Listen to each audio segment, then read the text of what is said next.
The project we would like everyone to try indexing are some marriage records from Indiana. Visit Familysearch.org and sign in. Next on the main menu, click on Web Indexing.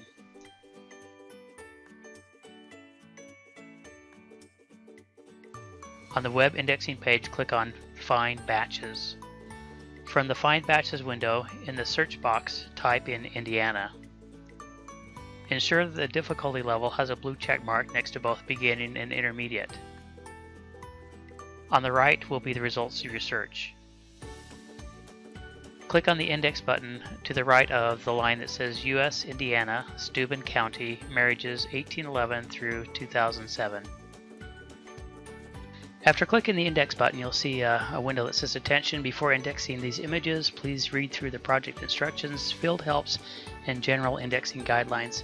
We're going to go ahead and click OK and just talk about those instructions really quickly for this particular project. The instructions can be loaded by clicking on this load project instructions icon right here. I'll go ahead and do that, and this little pop-up window will open up that will give me some general indexing guidelines. This is information that's good for just about any project that you ever index. These are particular things about this particular project, but probably the most important one, and the one that we'll go through together in this tutorial video, is this image right here, how to index an application for a marriage license from Steuben, Indiana. So let's go ahead and click on that image or on the link underneath. On the left will be a sample image. You'll see red boxes that are numbered, and on the right will be kind of a legend. These are the actual questions that are asked on the form as you index it, and these are the answers that you'll type in or choose from the menu in the index screen based on the information that you're actually reading on the form on the left. So I'm going to go ahead and click the plus symbol several times so we can see this a little closer. They want to know if this is a first page indicator. Just means yes, this is a application for marriage, and so you would say yes on that first one. They want to know the groom's first name. His first name is Edmund. Burns is his last name, so that would go in the surname field. Question number 5 is where the groom was born. So if we scroll up here, it says the present residence. I'm sorry. Question number 5 is the groom's residence, so we'll type in Cleveland, Ohio for that, and we'll just go down and continue to answer the questions. But this chart, both for the groom on the left and the bride on the right, will ask questions about the groom and bride, their parents, mom and dad, and then towards the bottom it will ask questions about where they're being married, and as well as the witnesses of the marriage and the date that the marriage took place down here. So those are the things we're going to be looking for. So you would read through this and make sure you're understanding all the different things that they're asking. For instance, question number 34 asks for the officiator's given name. You would type in LG and then SAP for his last name. Typically in the Familysearch instructions for indexing, they'll have you leave off the punctuation marks after names, so we just type L without the period, leaving it off, and the G likewise. Whereas if you're typing in a location for a place like Cleveland, Ohio up here, which is question number 5, they would have you go ahead and put a comma to separate geographic place names. A couple things to remember are that they do not want you to expand the abbreviations for locations.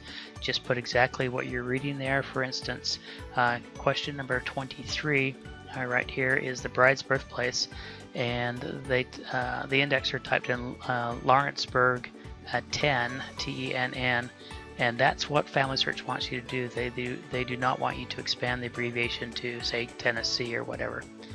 Just leave it just exactly as you have read. So with those kind of instructions, let's go ahead and index one together.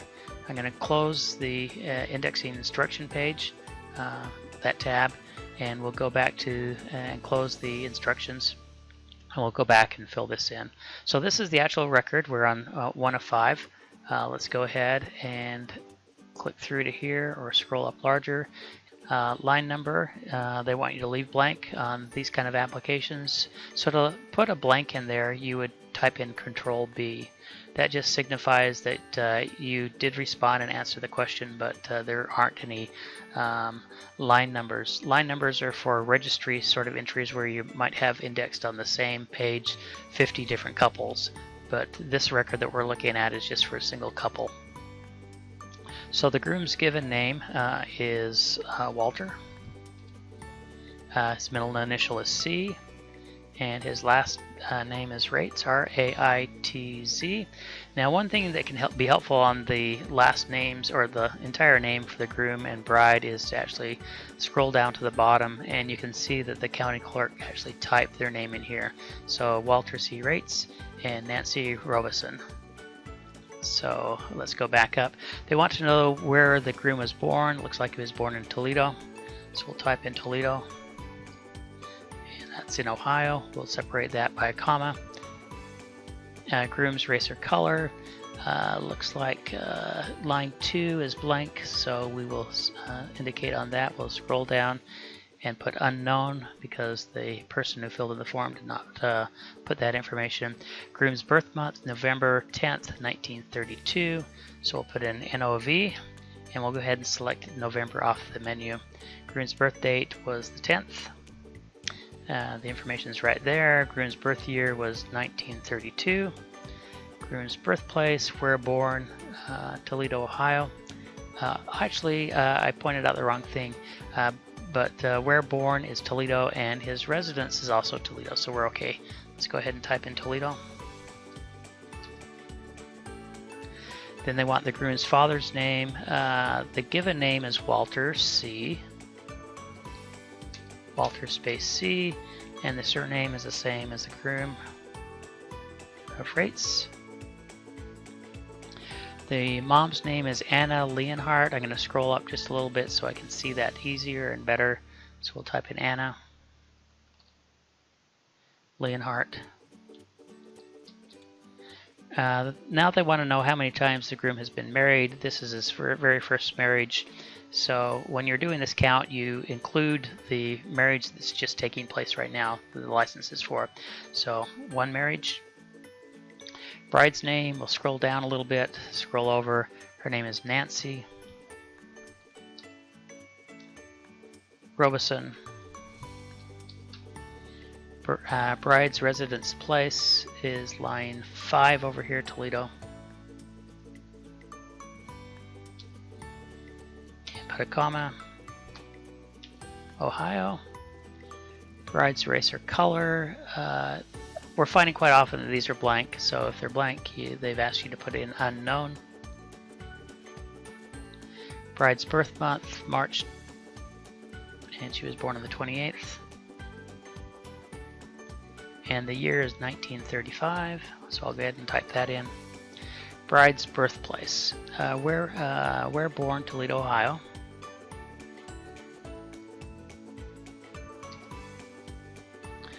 And the bride's father's name is Irwin. Alright, so we'll go ahead and type that in.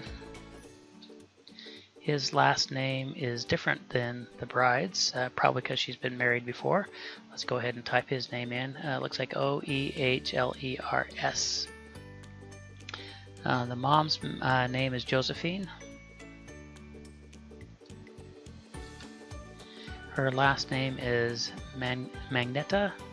So we'll go ahead and scroll down a little bit and type her name in.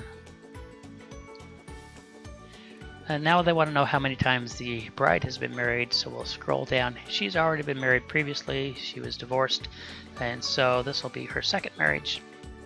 So we'll put 2 in there. The marriage place, we'll scroll down, and it'll be near the very bottom of the form. Alright, so looking through here,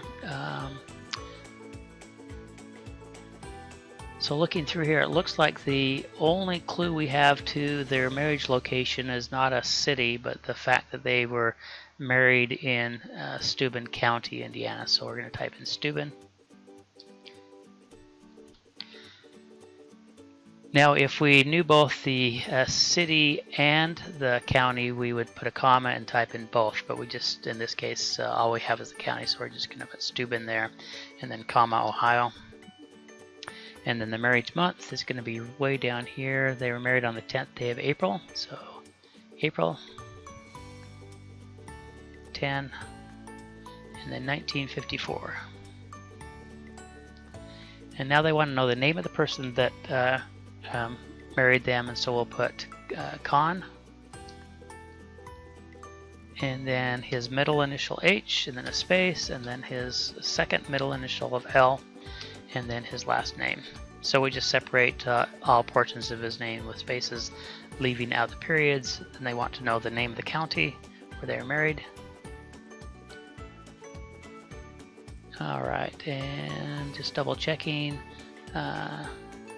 And that's also Steuben. Well, let's fix the spelling error on the first one. And I'm just going to copy and paste that down to here. And just to double check, if I open up the county, the licensed county little help menu here, it tells me that they just want the name of the county. They don't want me to put the word county here at all. And there's nowhere in here that says that I should put Indiana, so just the name of the county itself. So that's good. Then we'll put the name of the officiator. His name was Con, C-O-N-N. And then H space. Oh, I'm sorry. So the officiator's given names is Con H-L. The Smith actually goes down in the surname field. So we made that correction. It's nice that you can go back and correct any of the fields that you made a mistake on. And then the last couple of things they want to know are who was the person who was the first witness. And way back on that example image, it said to use the person's name who was in the testimony wherewith line as perhaps one of the witnesses. So we'll type in Eugene Malloy there. And that's his given name. And then down here for the certifier's witness, they ask you to just put the very first one. And down here, as far as the person who attests or certifies that the marriage actually occurred. And in this case, it's exactly the same name, Eugene Malloy. So we'll go ahead and scroll through here, make sure we haven't made any mistakes. First page indicator, yes, it is a marriage record. These aren't numbered, so we leave it blank. Walter C. and Rates is the name, and then has all the information about his birth date and place, and then his mother and father's names, and then all the information on the bride. Number of marriages on the bride we caught as it being her second marriage. So we're done with the first image. So we would go to the next image just by clicking on the next image button. And we'll click on next image, and you'll notice that it went to image 2 of 5, and down here it shows you a bright blue box around the current image. We will be done totally when we've done all 5 of these. Now when you get to the very last one, let me go ahead and click on this and scroll down to the very bottom. You'll see a button here that says Submit Batch, and that's what you'll click on when you're done with all 5 of them. And when you do that, you'll see some confetti shower down on the screen, a little animation, and you'll have submitted your first batch as far as indexing is concerned. Well, that's what we're hoping he'll do, is help out with these different indexes from Steuben, Indiana, and it'll be very helpful to their descendants. Thank you. If you have any questions, give Debbie Steuben a call.